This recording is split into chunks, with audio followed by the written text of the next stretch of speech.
What is going on, everybody? Welcome back to the DFS OGs podcast here on RotoGrinders, presented by our friends over at FanDuel. Make sure you guys are checking out all the offerings at FanDuel, not just daily fantasy, a whole sports book at the palm of your hands or on your laptop, desktop, horse racing, casino, everything you could need there on FanDuel. And we appreciate their sponsorship. We'll talk more about our FanDuel DFS OGs contest here as we go throughout the show, but a quick hit, if you want to join FanDuel.com/OG, $7 buy-in, season-long payouts, and we are coming up to the end of the year. So we'll highlight some of the top finishers in that contest and take a look at that season-long leaderboard here as we go throughout the show. But want to bring in my boys, my OGs, notorious head chopper Noto. Let's start with you, buddy.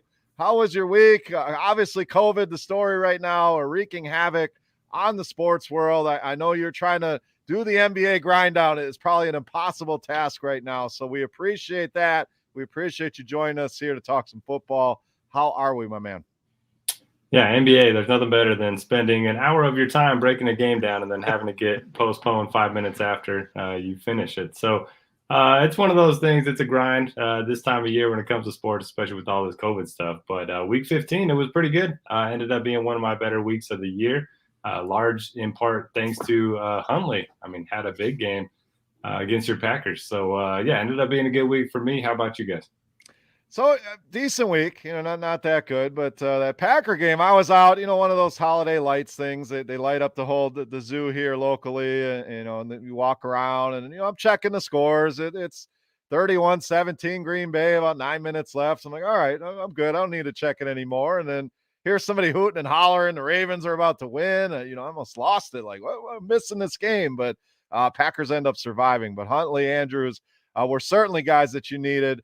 Josh Duck in the chat says, happy holidays. So right back at you, Josh. And Chop, I want to get your thoughts here. I mean, this guy, Josh Duck, being requested to smoke a duck on Christmas, the irony in that statement. But he wants to know the take on that. The father-in-law coming in hot. So a smoked duck for Christmas. I mean, we're fancying it up here in the OGs pod. Chop, how are you, my man? Thoughts on that food? Anything else going on over there? Doing good, hanging in there, trying to survive these last few weeks of the NFL and the way it's playing out. I don't know, man. I don't know what to make of that. Like, I get it. In a vacuum, making a duck for Christmas, not a terrible idea because you're probably a little tired of the turkey. And some people don't like the ham. So I don't mind the idea of the duck, but it's the father-in-law coming in hot like that. Yep. He's trying to insert his dominance into your household by telling you to make the duck. Now, I don't know about all that, man. I might have to pump the brakes on that one. And Josh says he's a ham guy, and it's more about making the wife happy. This is a tough spot because I agree with you, Chop. You got to show father-in-law sometimes, like, this is my house. We're going to eat whatever the hell I'm serving. At the same time, not only is the father-in-law going to be mad, you got the wife mad at you as well. So, Derek, any thoughts on this? Like, what's the right answer here? Because, there's a lot of ways you can play this, right, wrong, or otherwise. Happy wife, happy life. 4 simple words. Josh comes in hot. Might have to leave him at the airport. And that might be the answer. You can have your ham. You don't have to deal with father-in-law. The wife, you're like, hey, I mean, I tried to pick him up, but he wasn't there. No, Josh, let me tell you something. You got to be casually like an hour late to pick him up. And then when you finally scoop him, just go out. There's the traffic. There's crazy accident up there. But, have a little smirk on your face and let him know there was no accident, my friend. I am late on purpose. And you better keep in your place there. Know your role in the family here, pal. And they're all sold out of duck. So the best we could do is a ham for this year. So unless father-in-law is bringing that duck, we don't have any duck this year. So I have never smoked a duck. I've done a lot of different things on the smoker. A duck is not one of them. But a great story there, Josh. So we'll talk more holiday stuff, see what our plans are here this season. Christmas just a few days away. So, I'm still scrambling and shopping. And the kids hit me with, Dad, Mom got you so many presents this year. What do you have for, and I got a couple things lined up. I like to give the wife some nice gifts, but now I feel like I'm up against it, guys. She's got a pile already set up, and, I got my couple things ready to go. So quick thoughts, holidays, are you ready? Is the shopping done? Where are we at with this whole Christmas thing, Chop? Are you good to go? I know you're a big Christmas guy. Oh, I've been good to go. Everything's online these days. I mean, why would I step foot outside of this house to buy gifts? And every time my wife talks about like going to a store to get it, I just have to tell her, just wait. I don't understand what y'all's rush is to get out there to a store and buy these gifts, especially on a Saturday or a Sunday. First of all, find time. You can squeeze time during the week to do it when it's far less crowded if you have to, but can't you just get online and find the same stuff? I don't get it, but whatever. It's just, I think it's just a thing for certain people. Got to be out there and be shopping, the actual physical act of shopping. But I'm ready to go, man. I had all my stuff like 2 months ago. I was ready before. Here's what I just, you guys, if you want to do this, you can. You don't have to. Throughout the year, I'll notice stuff and I'll take note of it, and I'll put it on my phone in the notes section. I'll notice if my wife likes something or wants something, or if this person wants something or likes something, and I'll put it down in the notes section. I'll go back, a month later, a couple months later, and I'll find it. I'll get it, and I'll have it, and I'll hide it in my closet in my office. And like, I got stuff. Check behind me. I got stuff in my closet. I got stuff in my closet for Valentine's Day and for her birthday next year, 6 months from now. Like, just accumulate stuff. And that way you're never out of it. Just accumulate stuff throughout the year, and then you never have to really worry about it. Chop, you're a rare breed. You're making the rest of us look. I hate shopping. Like, literally, I'm with you. The people that want to go out and shop, my kids want to do. It's kind of a tradition. Take them out shopping for the wife, but setting foot in these stores, dealing with these people, like, I can just click a few buttons and boom, it shows up on my porch. I don't need to do all that. So. But you're making us look bad, Chop. It's a great idea in theory, but let's see where Derek comes out. Derek, I'm the guy that waits to the last. I'll be fine. And then you look and it's December 21st. You're like, oh shit, I better get going here. So, are you with Chop here? You're just accumulating gifts all year round, and no stress in that household either. Great advice from Chop. I will try to take it next year, but yeah, my faith is in the delivery man at this point. All of my gifts have been ordered for about 24 hours now. So get that 2-day delivery, and I'll just be picking up a bunch of packages on the doorstep. So definitely more of a procrastinator. So I'm with you, Beer, on this one, but less stress to do it Chop's way for sure. Yeah, I'm going to have to start doing. I certainly take the notes once in a while, but not all year round, Chop. That's great advice here. So not only football advice, you're getting keeping the wife happy advice here on the OGs pod. But guys, let's get into some football here. We're going to stick to the main slate and do our best. I would say proceed with caution this week as far as any type of early bets, as far as setting lineups too early. We know that COVID is running rampant throughout the sports world and the regular world. So a lot of things are going to change, but we still want to get you our initial thoughts here on the slate. We're going to still put in our bets as it is right now. So a lot of that will change. Make sure you're staying in tune with the news, and we'll cover you head to toe here at RotoGrinders with that NFL news all the way till these games kick off. But we have Thursday night football. We have some Christmas Day football, which is exciting. But we will turn our attention here to the main slate on Sunday. So, guys, let's dive in with our first game, Rams and Minnesota. And this may be the best game we talk about here.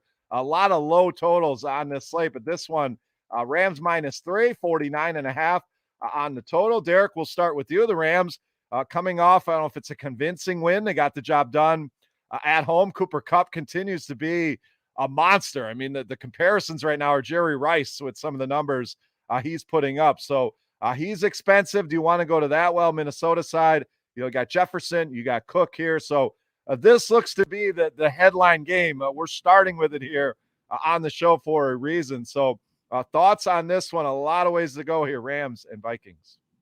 Yeah, a lot of good pieces in this one. And, you have to think there's going to be a lot of value that opens up throughout the week. So Cooper Kupp's probably going to be locked into my main lineup on both sides. He just offers, that high floor, that high ceiling. You mentioned it. He just crushes on a weekly basis. So love the spot for Kupp. Certainly no hesitation using him against this Vikings secondary. As far as the backfield goes, Sony Michel played 73% of the snaps in Week 15. So even with Darrell Henderson back, it'll probably get closer to 50-50 this week, I would imagine. But it's something to keep an eye on. I don't know if I want to mess with it right now. But yeah, I thought that was noteworthy. I thought Henderson would be a little bit more involved. Then on the Vikings side, pretty much get all my exposure through two guys, Dalvin Cook, Justin Jefferson. Thielen's still banged up. We'll see if he's able to go. But Jefferson should be solid regardless. I'm not too scared of a matchup against Jalen Ramsey potentially. And then Dalvin, 30 or more touches in back-to-back games. So he's going to get a ton of work. You mentioned it. This is the game that we all want exposure to. And so I'm going to take the over.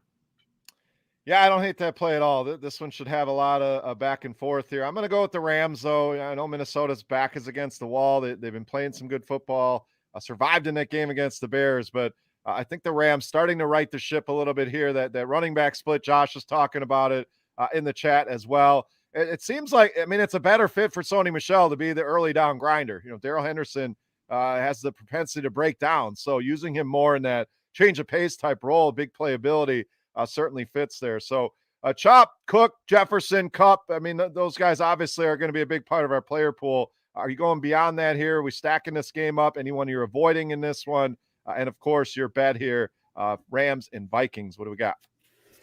No, I'm not avoiding anybody. I think this is the best game on the slate to stack and to play around with. Minnesota's really condensed. We talk about it all the time, so they're all in play. Every bit of them. The Cousins, Cook, Jefferson, and Thielen. After that, I'm probably not messing with Tyler Conklin's or anything like that. I think there's all that, but those are the four guys you can play them. And the Rams, I'm with you in that. This seems a little low, kind of a low spread here for me. I feel like they're the better team, and yeah, they've underperformed recently, but I'll give them a pass. I still think they're the far better team. And Cooper Kupp, I haven't seen a year like this since Jerry Rice with New England. That year he went to New England, and this is like the definition. Like when you look in the fantasy dictionary and you look up the term league winner, like Cooper Kupp's picture is right there. This is what a league winner looks like, man. Almost every single week, just monster performance after monster performance. No spoilers here, but he got me to the next round of the playoffs in my season one. So I mean, hey, I can live with it, but I think they're all in play again. Stafford and his wide receivers, and I don't know if I want to take a chance on Henderson or Michelle. I'd like to dig a little deeper in that and figure out if that was just easing Henderson back in it, or if this is going to be a thing moving forward until the playoffs. A total split here. I don't know. So for those reasons, I could probably find more running backs that I like in other places, but the passing game here, big time. I'm all on it. Give me the Rams minus the points here. All right, Chop, you're being paged in the chat here. So someone's asking for a favor from you. Do you want to respond to John Doe here? Is there a question there, or does he just He's looking for you to give him a little chant here, I think. John Doe, Team Doe, aka Team Cup. Okay, good. Can I get a yeet? Okay. I guess that's what they say these days, but yeah, hopefully next week I'm with you in the Super Bowl, man. This is I don't even know if I want to go there yet. Maybe we'll save it. And whatever you want. I ran into a Cooper Kupp buzzsaw in one of my leagues for sure. So he took me out. Had some underperformers in another league. I'm sure it's a common theme for a lot of people as it was last week. But no doubt, Kupp been a monster for sure. I still think he's worth the price here. Prices are going up, but tough to argue that the connection here with Stafford and Cooper Kupp. All right, next game, guys. We got the Giants and Philadelphia. Philly sitting at 10-point favorites in this one. Very low total as we'd expect, 40.5. I'll try to update all the injuries and things we know as of right now. Again, we're going to have more. Things are going to change. Daniel Jones done for the year for the Giants. We know that. Saquon Barkley questionable here in this one. So maybe Devontae Booker becomes a value play. Kadarius Toney still on the COVID-19 list. Expected back tomorrow. So we'll see if he's able to return. And, of course, Sterling Shepard placed on IR. So he is done for the season. So Chop will stay with you. Feels like a spot Philly should win easily, but DFS, Jalen Hurts, always a guy we want to look to. Do you want to go there this week? Do you feel the need to pair him? Got Devonta Smith. Got your boy, Dallas Goedert, if you want to go down that route. But Giants side, pretty tough to like anything here in this matchup, but with a tough Philly defense. Yeah, lucky. How lucky does Philly run? They get back-to-back preseason games basically against preseason opponents because this Giants team is not good right now. And Washington on Tuesday night was just absolutely atrocious with that quarterback. Now you're going to get probably the third stringer here. I don't think Mike Glennon is going to be playing this game. I think they've seen enough of him, so he might get a third stringer here. But and because of that, I just can't touch anything on this Giants offense. It's pretty bad. And for Philly, yeah, I don't see the necessity to pair Jalen Hurts with it. Like that's one of the few players that a quarterback you don't have to stack. You can, and they're giving Goddard a little bit more action lately. I'm a little surprised because he went through like basically the full season up until these last 2 weeks, and he was like just an afterthought in the offense, really. And now, starting with the Gardner Minshew game, they got him involved, and then on Tuesday night, he was the slate winner at tight end on Tuesday night on that little 2-gamer. So, yeah, but I still don't think you have to pair Hurts because of his running ability, but you can. So, yeah, it's a bad Giants team. Hurts, Sanders, Devontae, Goddard, all in play. Miles Sanders might actually be a little chalky. So I'm kind of like probably not going to go Miles Sanders if he's going to be chalky like that, but he's looked impressive, that's for sure. So they're all in play, though. It's a pretty big spread. I have to say, man, that's a low total, too. I'm going to say, it's tough to – I don't think I could take the Giants here. I think I can take the under because I just don't want to trust Philadelphia given double digits. They're just – sometimes they're like – they even struggled against Washington in that game a little bit. And so I don't want to have to depend on Philly as a double-digit favorite. So just give me the under here. Yeah, Garrett Gilbert in that one for Washington. Now, I mean, we were waiting for the Jake from State Farm joke here, Chop. He might be the quarterback here, Jake Fromm. So, yeah.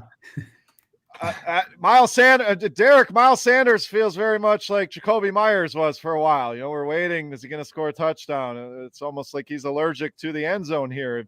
Putting up numbers, no doubt. So do you trust him as a play here? Is Jalen Hurts a guy you want to go to? Do you want to pair him with either of those guys and find us something here on the Giants? As far as the bet goes, I am going to go Philly here. I do think they dominate this game, Chop. I agree with some of the concerns. They're one of those teams when you feel they should roll, sometimes they let you down, but they're on a roll right now. I just don't see the Giants doing much in this game. So give me Philadelphia minus the 10. Noto, what do you got here? I think I'm going to be underweight on Miles Sanders. I know it's a great spot for him. I know they're big favorites at home, but I mean, just look at his snap count, less than 50% last week. Jordan Howard played a big role. He lost 2 goal line carries to Jalen Hurts, which is never great. And he's not really involved in the passing game. He's had 3 or fewer targets in like 6 straight games. So he could definitely get there. He could rack up a bunch of yards in this matchup. But for me, if he's going to be popular, I'll take an underweight stance. I love the spot for Hurts. I always like running quarterbacks when they're big favorites because even when they're playing with the lead, he's going to be heavily involved in the running game. Don't need to pair him up, but Dallas Goedert looked pretty good last week. That's 2 big games in a row, I believe. One was with the stash under center, but it was good to see him have a big game with Hurts under center. Giants side, maybe a little Booker if Saquon's out. That's pretty much it for me, though. I don't want to mess with these receivers. I haven't gotten them right all season. No need to go there this week. So I'm going to agree with you, Beard. Give me the Eagles at home. Generally, you want to take, the underdogs in these division battles late in the season, but I think Philly is in a decent enough spot that they can get the job done. All right, next game. This one should be fun, no doubt. Buffalo and New England up next. Injury-wise here, Damian Harris, questionable. He was spotted at practice today, so I always love the spotted at or was present at practice. We don't really know if he did anything. Ramondre Stevenson was not seen at practice, so kind of revolving door there with these New England running backs. COVID-19 list for Kendrick Bourne, Cole Beasley on the other side in questionable tags right now for Nelson Aguilar, N'Keal Harry, and Emmanuel Sanders. So this one, obviously, a lot of news still to come. Derek, we'll stay with you. I mean, Buffalo really needs this game. Is that enough? They're back against the wall to make you want to go there. I mean, 20-point team total here is usually a number we kind of avoid, but Josh Allen here in this spot. Singletary's kind of gone to the top of that depth chart at the running back position. Diggs should be in a good spot here. New England side, again, a lot of injuries to parse through. So this one, a little tough to break down, but thoughts here. Buffalo, again, do you want to go there in the spot against New England on the road? From a DFS standpoint, I don't know how much interest I have in this game. I mean, you can always make a case for Josh Allen, Stephon Diggs, but that low total, that definitely worries me a little bit. As for their backfield, I mean, Singletary is kind of taken over as the main guy. He played on 82% of the snaps in Week 14 and 93% last week. So he's basically getting all the work. He's really cheap. This is a game where they could be trailing. He's obviously the better pass catching back in this offense. So maybe I'll look his way in tournaments. With the Patriots, you just never know what to trust outside of their running game. So if Harris is active, it's probably going to be a stay away for me. If he's out, then I'll certainly go back to Ramondre Stevenson. And then for my pick, man, I'm going to take the Bills here. I know I wish I had like a 3.5 point spread, but I'm not putting too much stock into that first game. It was like 50-mile-per-hour winds, and neither team could pass the ball. So I think the Bills bounce back, and I'll go with Buffalo. I'm on Buffalo here as well. I do think that the pressure, they need this win. I do think they're gonna take it out on New England. New England's been good, no doubt. The defense is phenomenal, for sure. The coaching edge here goes to Belichick, but everything's pointing me towards Buffalo here in this game. I'm with you as far as DFS goes. Tough to trust too much here. Josh Allen is expensive. Is the ceiling going to be unlocked in this game? I'm not sure about that. Gabe Davis, we're talking about him in the chat. He has been great. If Sanders is out, I don't mind going back to him, even at the price elevated a little bit from last week. But I like Buffalo here. So, Chop, let's get your thoughts. A low total here, but it should be a fun game to watch. That being said, does it translate to our DFS lineups? Who are you looking at in this one? I don't know. I don't think it does. I have a hard time, rostering Stephon Diggs against these cornerbacks. They're pretty good. And they've done a good job on him. With the exception of I think they played in the last week of one of the seasons last year or the year before, the very last week where guys were sitting out and things like that. And or New England was hit with defensive COVID things last year. So other than that, though, when the games have really mattered, then New England's done a pretty good job on Diggs. So not really too intrigued on that one. Maybe Gabe Davis, who is playing really well with he was playing well with Sanders out, and now Cole Beasley's out. So Davis should continue to do pretty well.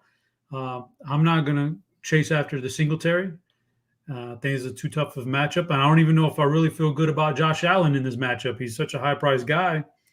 Kind of needs to run for him to be really good and pay off that price. And I just don't know if he's going to run that much with that sore foot. So, and then New England side, the big wins in the last game really held down the game script. It was all run. But even if it's if they were in a dome, I still don't think they want Mac Jones to throw the ball more than 15, 16 times in a game, preferably for them, unless they got down and they had to play catch up.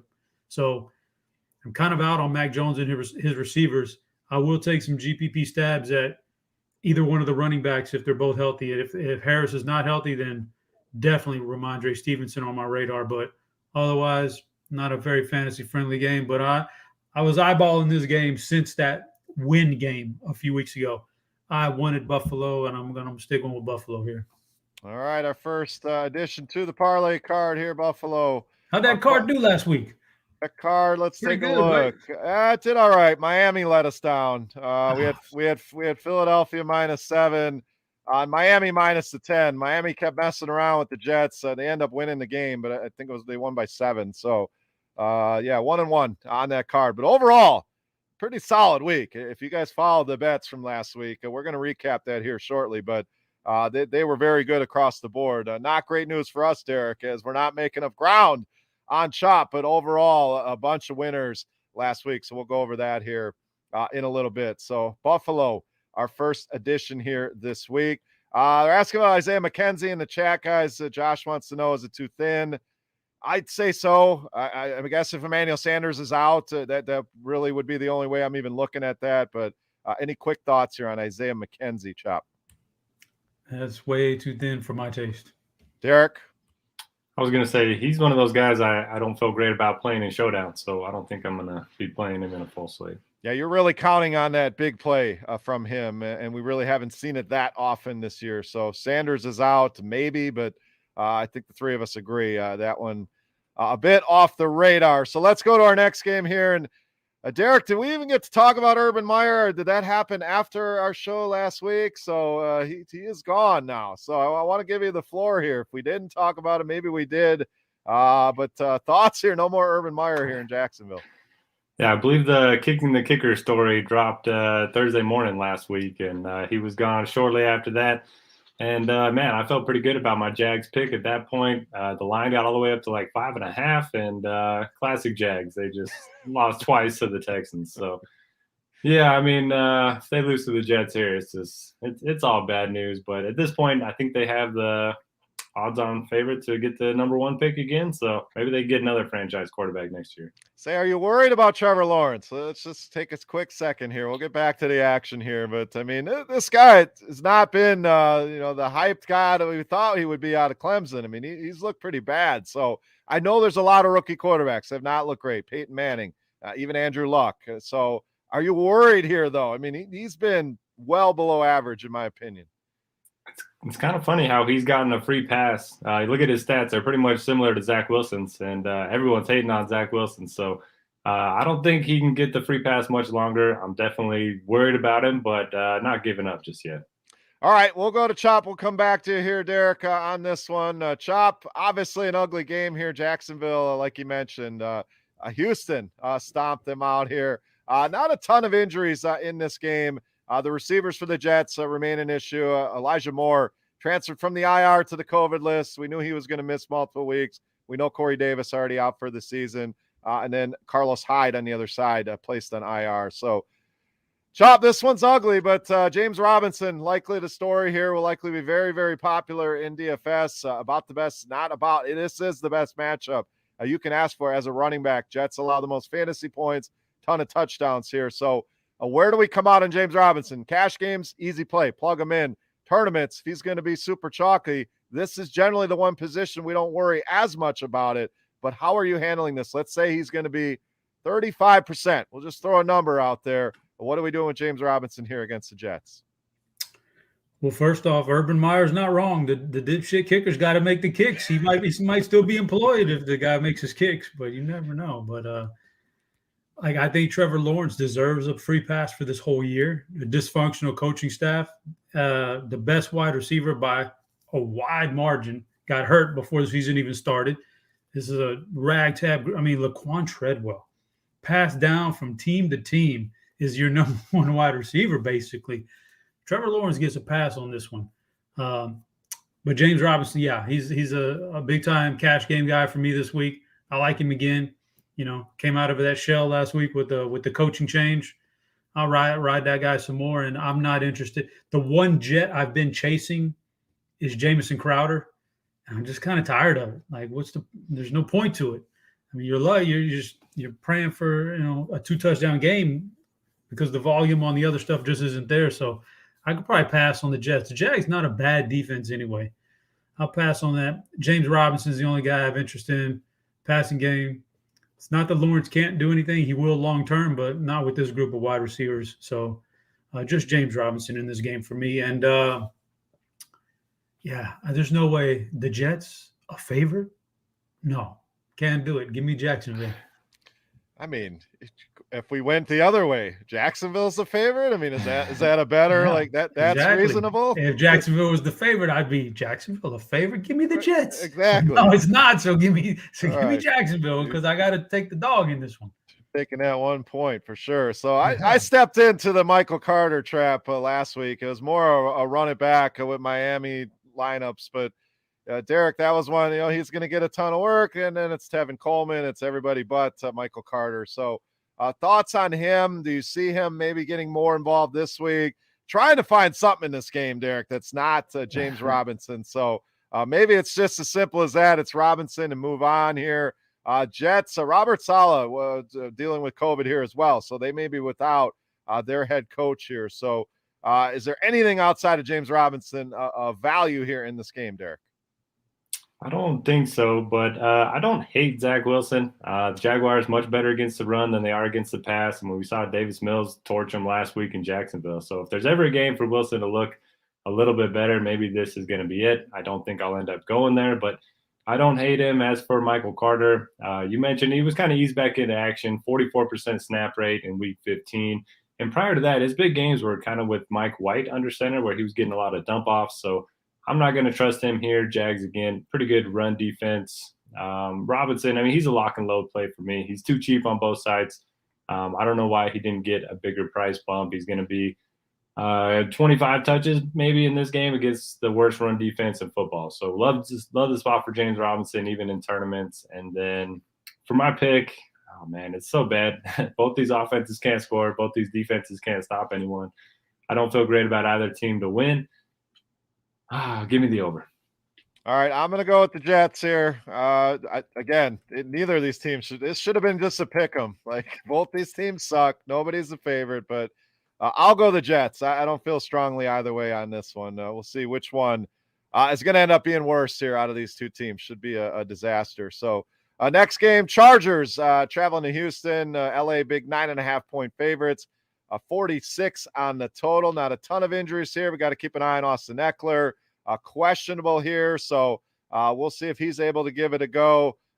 Houston side, David Johnson, questionable. That's pretty much it. So, Derek, obviously the Chargers, Eckler, the passing game, all options that we could go to. Houston, it's generally Brandon Cooks or bust. We saw him have that big game against your Jags. So, preference here, Eckler or the passing game. Let's just pretend Eckler's playing here. Or you could always include him in the passing game stack. He's certainly one of those running backs that it applies to. But which Chargers are you prioritizing here in this one against Houston? If we get news that Eckler is a full go, I think I'll prefer him over the passing game. I'll obviously have some Charger stacks as well, with Keenan Allen, Mike Williams, Justin Herbert. But just sets up so good for Eckler. The problem is that he only played 34% of the snaps last week. So he was active and then just saw the field very little. It's not like he left the game with an injury. They just used him very sparingly. So that's something to monitor throughout the week. Obviously, Justin Jackson would be, a smash play if Eckler ends up being out. Texans side, I played Brandon Cooks last week, but it was against the Jaguars, and the Chargers fourth best in terms of fantasy points allowed to wide receivers. It's a tougher matchup for him. I know they're playing at home, probably be playing catch-up mode as well, but I'm going to let other people chase that. I would rather play the Chargers defense, pair them up with Eckler instead of, doing a stack and bringing it back with Cooks. And for my pick, since it's under 10, I will take the Chargers. I'm torn on a pick here. I'm all over the place. I'm going to go the Chargers here as well. It's not helping me gain any ground on you, Derek, but I think the Chargers dominate this game. I was debating the over here, but I don't know that they have enough in them. I know they put 30 points on the board against your Jags. Davis Mills has not looked terrible here, Chop. Maybe he's a cheap tight or quarterback play this week, but I'm gonna go with the Chargers here as well in this one. They should roll. It makes me nervous because they're always one of those teams that whenever you think they're gonna roll, they don't. But your thoughts here: passing game, running game, or both here against Houston this week for LA? Well, I'll start off with Houston. I don't have any interest in anybody from Houston, not even Brandon Cooks. I would prefer him in just really good matchups, and that's about it. I just don't have any confidence in the offense. So for the Chargers, I definitely, and it's not even close, I definitely prefer the passing game. For the exact reasons what Derek said, is that Austin Eckler was treated with kid gloves in that, and that was an incredibly pivotal game against the Chargers last week that they lost. And they still, too many times when I thought he looked great. I thought he looked spry and everything. Not like he was limping around or anything, and they still gave too many looks to Josh Kelly and Justin Jackson for my liking. So, man, I have a hard time, and it pains me to say this because I've depended on this guy in my season long, all year long. But he just I don't know that they're going to give him a full workload here, and it's the Houston Texans, and they can't feel that bad about this matchup. So they got to feel like they're going to dominate, and when they do, I have issues with Eckler this week. I'm really worried about him. With that being said, when Josh Kelly did fumble the one time inside the 1 yard line, immediately, finally, they gave Eckler the goal line carry down, because up until that point, he was on the bench when they were inside the 5 all those times, and it was really painful to watch. So maybe he got his goal line carries back, but I don't think the snap count's going to be that much higher than it was last week. So I definitely prefer Herbert and his wide receivers to come out and smash this game early, and then to insert Justin Jackson in there. Justin Jackson and Josh Kelly, let them grind the clock out on Houston, and I think the Chargers run away with a big win here. I'll take the Chargers minus the points. All right, another parlay addition here, and Chop Eckler's not been the same since you benched him in your season-long league. Man, ever since then, we haven't. Let's talk about that for a minute, because that cost me number 1 seed in the league, and the guy who ended up getting it. First of all, this guy's having a hissy fit right now because this week he just learned about the new format in the playoffs, where we're going to basically first 2 weeks, a guy gets eliminated out of the 4 teams in the first week, and then the low score gets eliminated in the second week, and then 2 guys will face head-to-head in week 17 in our league. This is the first time we've ever done this.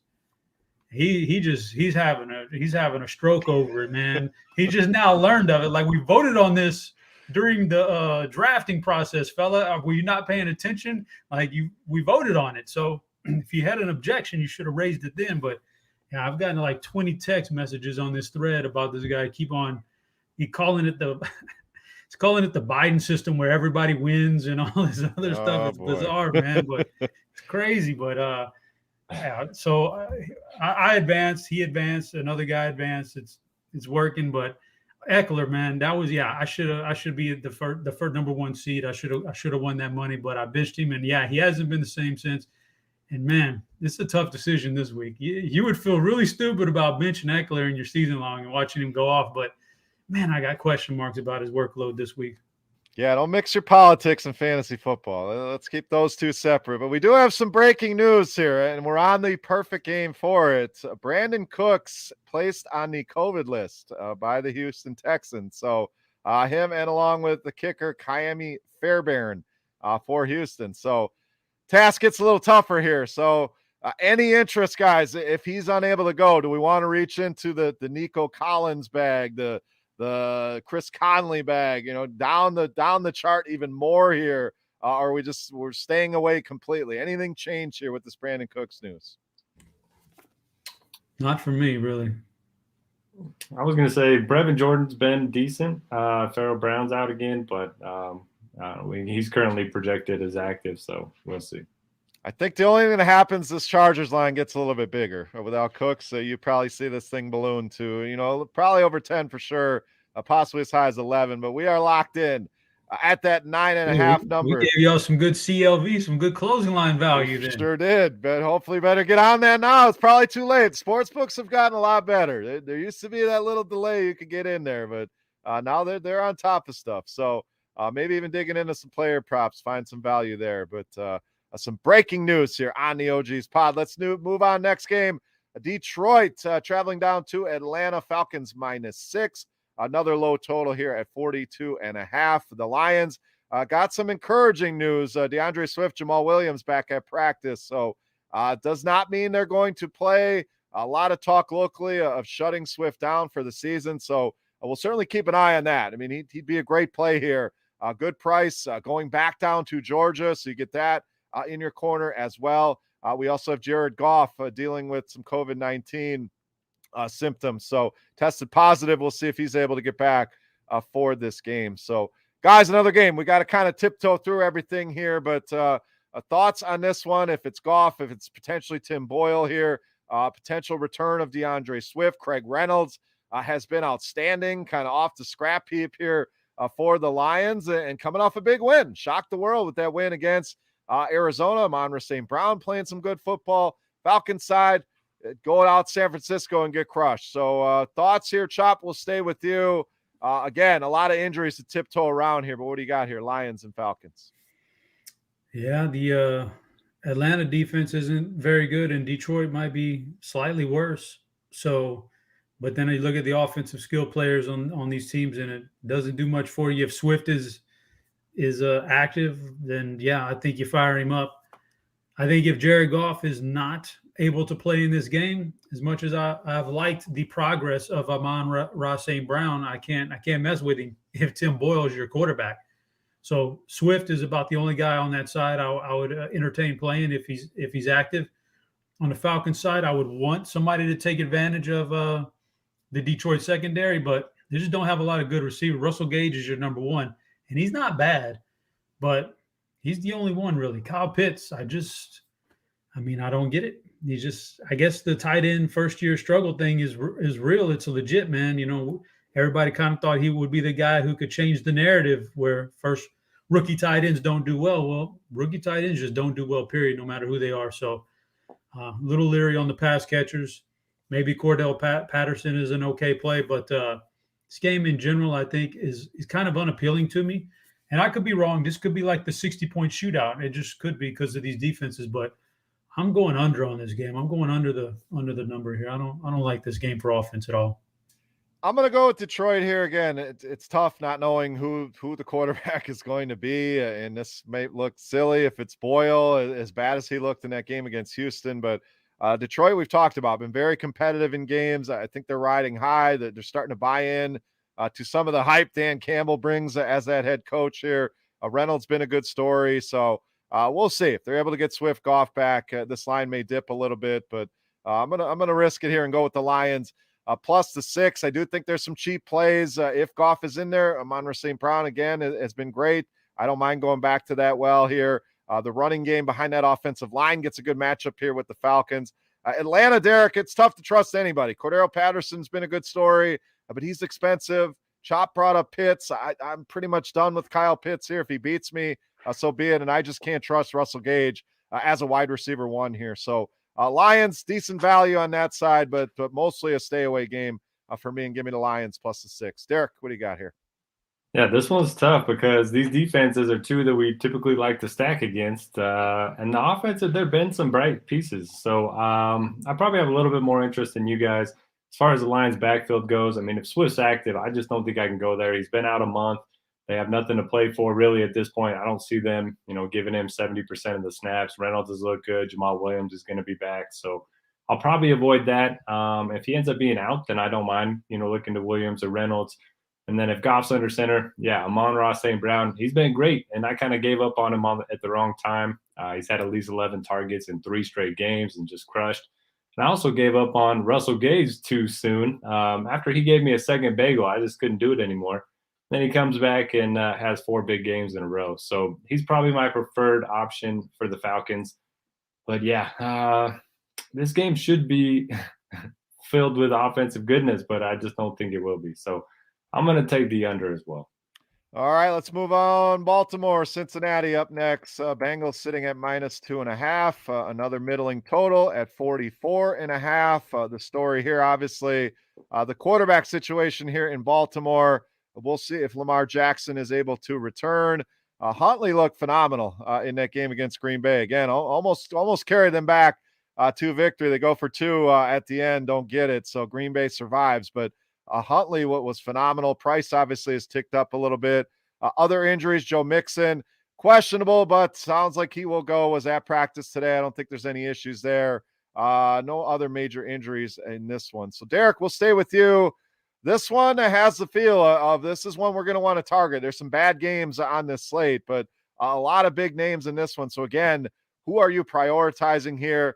Whether it's Jackson or Huntley, I don't think a lot changes as far as who we're targeting. We saw Huntley have that great connection with Mark Andrews. So you think that continues? But this one, again, a lot of ways you can go. What are you doing here, Ravens, Bengals?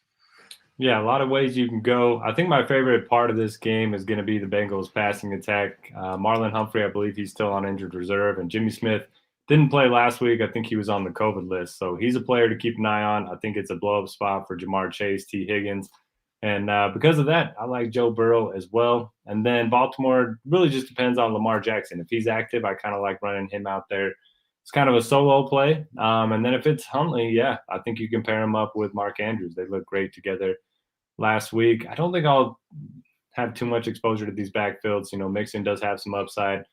But Baltimore, just too many players that aren't getting enough work. So I will take the under just because I think these divisional games late in the season, they tend to be close. They tend to be low scoring. So I'll just go with the trend there. And Jamar Chase said that big, massive game he had came against these Ravens, 8 for 201 yards in that one last time these two teams played. So that was kind of his, I would say, a rival. We knew he was good, but his biggest game yet as a pro. So we'll see if he can duplicate that. But I'm with you. I like the Cincinnati side more than I like the Baltimore side, as much as they spread the ball around. Andrews, I think a lot of people are going to go back to that. Well, you're not going to get what you got last week. Not that he's a bad play, but I prefer Cincinnati here. That being said, I will take the Bengals. Chop, what do you got here? Ravens and Bengals. Yeah, similar stuff right here. In that I like the Burrow and his wide receivers this week more than I like any of the running backs in this game. Call me crazy, but I think Tyler Huntley kind of looks a little bit better. Looks like a sharper version of Lamar Jackson right now. I know Lamar is probably the better player long term, but right now with the injuries and everything, Huntley looked like Lamar, but with the speed that we're accustomed Lamar to playing at and running the ball. Lamar just hasn't run the ball a lot this year, so I don't know that it's a huge upgrade for Baltimore to get Lamar back. I think Huntley is kind of looking pretty good there, and because of all that, Cincinnati's got a sneaky good defense at home, and Lamar is I think he's going to struggle a little bit in this game. So I'm going to take the Bengals here. It's a low enough total. I think the Bengals back up against the wall for the playoffs and everything. So I think Cincinnati is going to win this game, and I'm only I got to give less than a field goal. I'll take Cincinnati at home. All right, last game in the early window. We got Tampa Bay coming off maybe the bigger head scratcher than even Arizona last week, losing at home 9-0 to the Saints. They go to Carolina here, big favorites. So we're going to hear all about Angry Tom this week, Chop, but he's going to be without. Obviously, Chris Godwin done for the year. We'll see if Mike Evans is able to return. Sounds like he may miss multiple weeks. No Leonard Fournette here. He will also miss multiple weeks. The good news, Antonio Brown is back, looking good. It's funny how they went from we don't even know if we're going to keep him this year, and now things have changed. You need him back in that lineup. So do you trust him enough to play him very cheap out there in DFS this week? Ronald Jones steps up as the RB1 here. Gronk obviously becomes more important. Tyler Johnson, Scott, we can go on and on with these Tampa Bay guys. So parse through who do we trust here out of these receivers not named Antonio Brown, and do you trust Brown enough? And then is there anything on the Carolina side? DJ Moore sounds like he's going to be a true game time decision here. No practice today for him. So, and Sam Darnold back as well. So it's a mess there. They're going to start Cam, but quotes say Sam Darnold will be involved here as well. So Carolina, pretty easy to stay away from their side. Let's just focus on Tampa Bay here, Chop. And again, parse through some of these receivers, some of these value plays, the running backs. What are we doing here with this Tampa Bay side?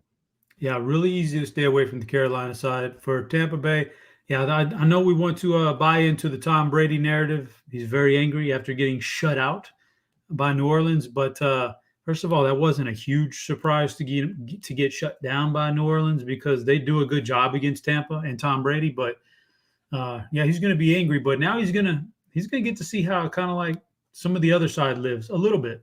I don't think he'll have Mike Evans, and he won't have Chris Godwin, so he doesn't have like this quartet of great pass catching options. So I think he's gonna struggle a little bit more. I think he's gonna struggle in this game. They're not gonna get shut out or anything, but I don't think it's gonna come as easy as people think it is. Yeah, and I think if Mike Evans is out, you turn to Antonio Brown and Rob Gronkowski. They're two of the better plays on the slate. Although Antonio's coming back from this big absence and hasn't played football in quite a while. You got to wonder about how much he can play and how effective he can be. But he's still got to be a big threat there in that game. And maybe Ronald Jones, but I think Ronald Jones is going to be strictly a 2-down back. He's not going to have the Leonard Fournette role. So I'm a little worried about the Tampa Bay offense in general. But Gronk and Brown, two of the best at their position. The rest of this thing, I have question marks about. So what's my number here? 11? 10 and a half? 10 and a half. Totals at 44. Give me the under on this game. I'm feeling Brady kind of like struggling just a little bit. Give me the under. I'm also on the under in this one. I agree completely. I think there'll be some great DFS value. Tyler Johnson has looked good with his opportunities. We know that Brady's going to lean on Gronk. I think Cameron Brate going to be more involved. Scotty Miller will be a cheap play. So as we get closer to Sunday, I think we'll have more clarity on who exactly is going to be in what roles. But I think scoring will be at a premium in this game. I do think you'll see some struggles there without Godwin and Evans. Some of these guys, again, they'll pay off their cheap price tags, but they're not filling those shoes. In Carolina, it's just a mess here. It's, again, an easy stay away, Chop. I agree with you on that. So 2 unders, Derek. What do you got here? Bucks and Panthers. Agree with you guys. Stay away from Carolina, and I agree with you guys on the under, but I got some ground to make up, so I'm going to take the Buccaneers just because I think they're the better team. I know they're going to be missing some key pieces, but I mean, Brady's still fighting for the MVP. It looks like on the FanDuel Sportsbook right now, he's at plus 185. Aaron Rodgers at plus 145. So it's going to come down to the last few games, and he might be able to win over, the voters if he's able to, run the table here with missing some pieces. So I like Brady. Ronald Jones, he's going to get all the work. He's not a very good pass catcher, but you got to think Brady's going to be dumping it off at least a few times, in early downs. So I like Jones. I like Antonio Brown, obviously, at the price point. I like Gronk. If I like everyone on one team and nobody on the other, I got to take the Buccaneers. All right, let's take a look at last week in our FanDuel OGs contest. Again, FanDuel.com/OG.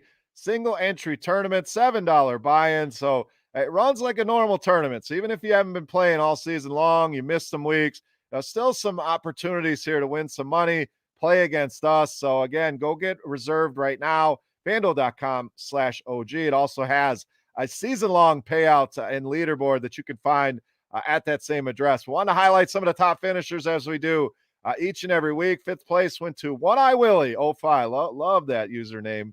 150.72. I had a Aaron Rodgers, Devontae Adams, Marquez Valdez Scantling stack.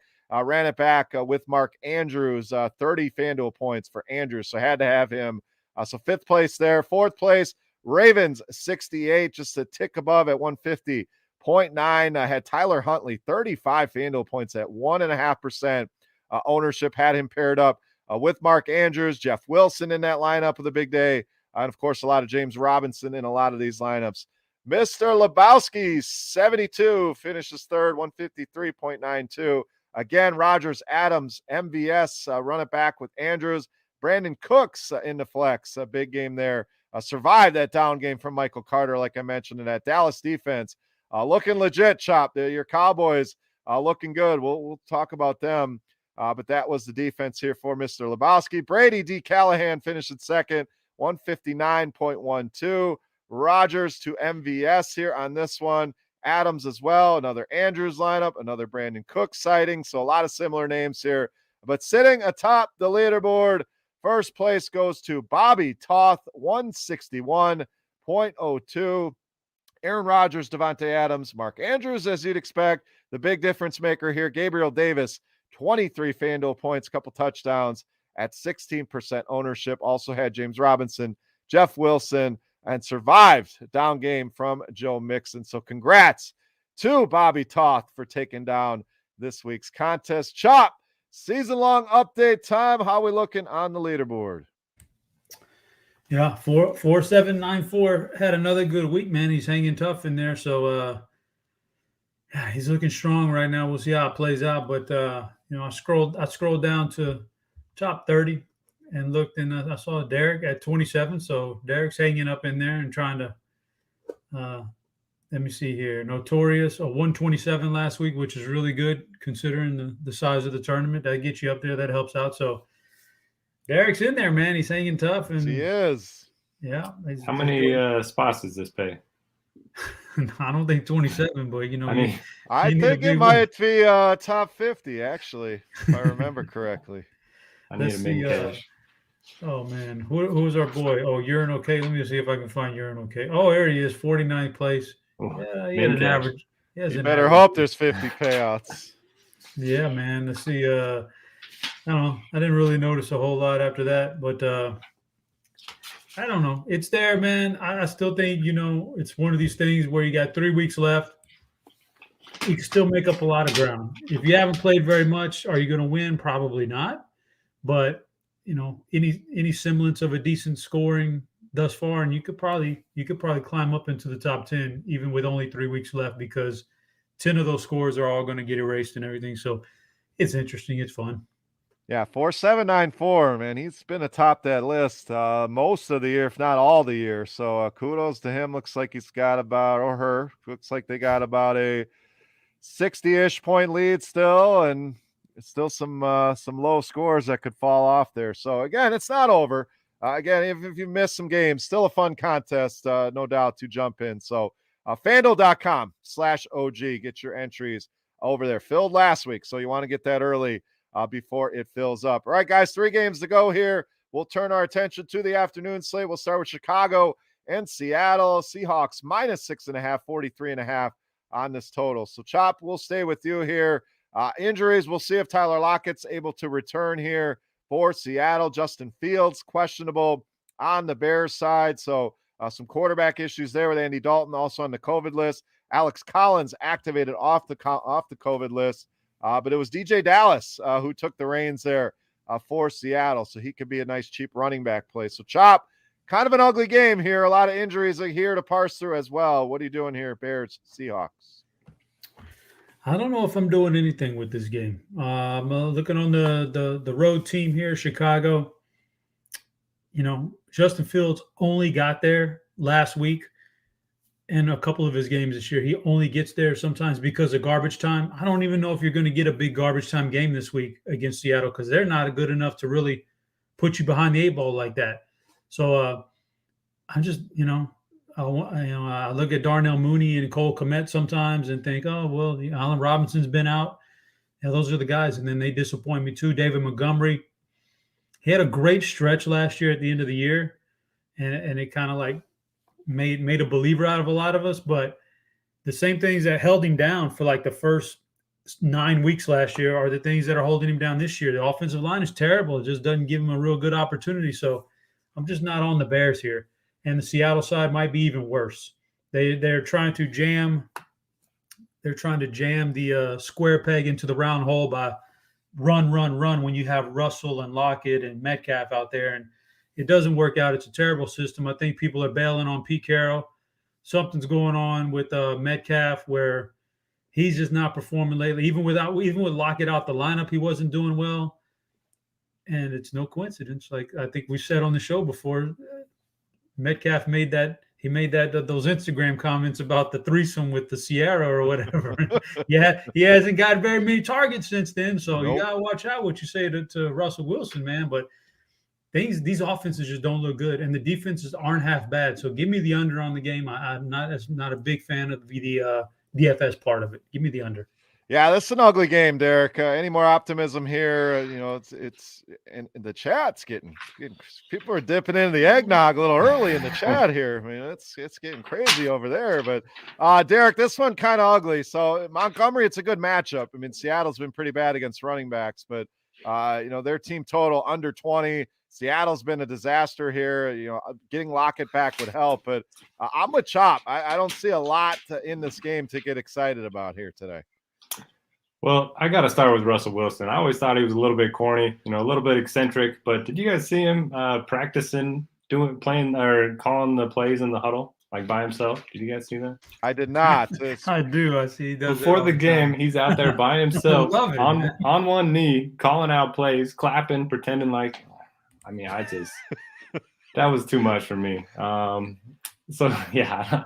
I don't know. I don't trust anyone on Seattle's offense right now, unless Lockett's out, but he should be back. The backfield, look, it was Penny one week, and then it was Dallas last week. It could be any one of these guys. And then the Bears, maybe a little bit of interest in David Montgomery, like you guys mentioned, but a total of 18 on the road, just not a lot going for me. And I will take the under in this one. I got to make a pick here. I like the under too, but I got to get a little different here. I'm going to assume Fields plays. I'm going to go with the Bears here, but don't love anything in this game. Don't love making a bet on this game. Let's move on. Next game, Pittsburgh Kansas City Chiefs sitting at -7.5, 44 on the total. This one, COVID is a big part of. Obviously, we know Tyreek Hill, Travis Kelce placed on the COVID list. So we'll see if they're able to return. Other side, no practice today for Pat Freiermuth. So, Derek, this one's tough, without knowing Hill and Kelce, obviously. So, tiptoe around this one. If they're unable to play, that's going to open up some value, a lot of value, obviously. Guy like Noah Gray at minimum price. Pringle, Hardman, Robinson become interesting. Maybe the running game becomes a little bit more interesting. So, thoughts on this one? We'll do the best we can here without knowing completely on Tyreek and Kelce. What do you got? Steelers and Chiefs. Yeah, is there any easy game at this point? It seems like every game we start with, not. There's not much we can do. So, the usual suspects are in play for the Chiefs: Mahomes, Tyreek, Kelce, if they're active. I kind of thought Darrell Williams had earned himself a bigger role, but then it was basically all CEH last week. So I'd probably looked at him a little bit. Not the best matchup, but pretty high total there. I'm at home. Steelers side, I like Deontay Johnson quite a bit. They should be trailing in this one. He should kind of eat up a bunch of targets, same that Hunter Renfrow did against this Chiefs team a couple of weeks ago. So I like him. Najee Harris is tough. He's playing every snap, but he just hasn't had that explosiveness the last couple of weeks, and Ben hasn't been dumping the ball off to him as much. So I don't know what to do with them. Do you guys have a strong take there? And then for my pick, give me KC at home. I'm staying away from Ben. I do like the receivers, assuming they're going to be in catch-up mode here. I like Deontay, like you said. Claypool's been a disappointment, kind of fallen out of favor. So, talking about Russell Wilson being a knucklehead, Claypool, some of the stuff he's pulled, maybe Ray McLeod even is a value option out of the slot here. But I'll stay away from Ben.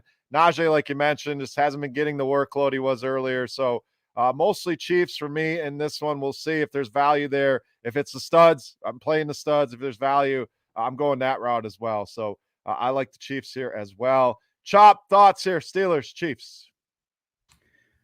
I think this is doesn't look all that appealing. I have been really not on the Pittsburgh team all year long. I don't like what they do. Deontay's been a steady performer, but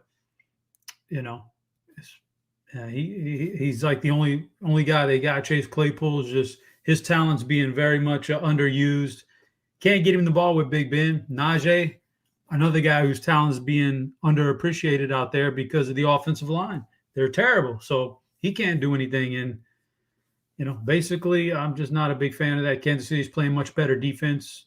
And they're at home this week, and then you got on the KC side all the unknown, Hill and Kelce. Kelce kind of reversing the hands of time there for a week last week against the Chargers. Came out with a huge game. Don't expect that to happen again if he's active.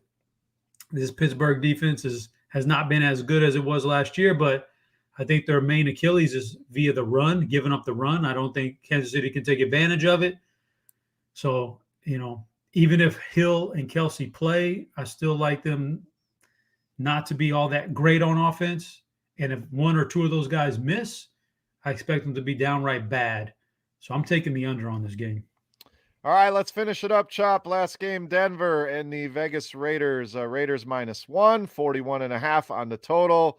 The news here, Drew Lock going to start at quarterback for the Denver Broncos. Darren Waller remains questionable on the Vegas side. So, Chop, not the most exciting game to finish this up, but what do you got here, Broncos and Raiders? Drew Lock really, Teddy Bridgewater is bad, but Drew Lock might be worse. I'm not sure. I don't know how that's going to work out, but the one guy I look at in the lineup that I've been playing recently and I'll probably continue to play is Javonte Williams because he's just good. He's just flat out good. And if something happens in game and Melvin Gordon goes down or they get to have to burn out yardage at the end of a game because they're winning big, Javonte could be a slate breaker. So he's in my player pool and he could still get there and make value regardless, even if none of those things happen. So Javonte stays in. The other guys I'm out on. For the Raiders, props, they went out there and won a tough game out in Cleveland against another preseason type of lineup, but still, they